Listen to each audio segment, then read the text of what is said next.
Profit and லாஸ்லேருந்து கொண்டு வந்திருக்கேங்க ஒரு question ரொம்ப முக்கியம். 5 பொருட்களை விற்பதனால் 5 பொருட்களை சேல் பண்ணுறதுனால ஒரு நபருக்கு ஒரு பொருளோட அடக்க விலைங்கிறது லாபமாக கிடைக்குதுன்னா அந்த லாப சதவீதம் எவ்வளோன்னு கேட்டிருக்காங்க. இந்த 5 பொருள் இருக்குது பார்த்தீங்களா, அதை நான் 100% எடுத்துக்கிறேங்க. ஓகேங்களா, 100%ங்கிறது 5 பொருள். இந்த 5 பொருளை விற்கிறப்போ எவ்வளோ பொருள் லாபமாக கிடைக்குது? ஒரு பொருளோட விலை, அடக்க விலையோட ஒரு பொருள் லாபமாக கிடைக்குது. இதோட பர்சன்டேஜ், ப்ராஃபிட் பர்சன்டேஜ் தான் கேட்டிருக்காங்க. அதனால் பி பர்சன்டேஜ் எடுத்துக்கிட்டேன்.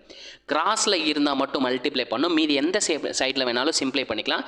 சிம்பிளாக 5ஐயும் 100ஐயும் 5ஆல் அடிக்கிறேன். 1 5 5 20 × 5 100ன்னு கிடைக்குங்க. 1ஐயும் 20ஐயும் மல்டிப்ளை பண்ணால் 20ன்னு கிடைக்கும். 5ன்ற இடத்துல 1 தான் வரப்போகுது. அப்போ பி பர்சன்டேஜையும் 1ஐயும் மல்டிப்ளை பண்ணும்போது ப்ராஃபிட் பர்சன்டேஜ்னு கிடைக்குங்க. ஸோ இந்த கொஸ்டினுக்கான ஆன்சர் பார்த்தீங்கன்னா 20% அப்படின்றது ஆன்சர். ஓகேங்களா, நம்ம வீடியோ பிடிச்சிருந்துச்சுன்னா லைக் பண்ணிட்டு கமெண்ட்டில் பார்த்தீங்கன்னா பிங்க் கலர் ஹார்ட்டை தட்டி விட்டுருங்க. அதே மாதிரி மேக்ஸ் வித் எம்எம்கேன்ற டெலிகிராம் பேஜில் ஜாயின் பண்ணிக்கோங்க. இதே மாதிரி அடுத்த ஒரு வீடியோவுடன் சந்திக்கிறேன். அதுவரை உங்களிடமிருந்து விடைபெறுவது நான் உங்கள் மேக்ஸ் மதன் குமார். தேங்க்யூ.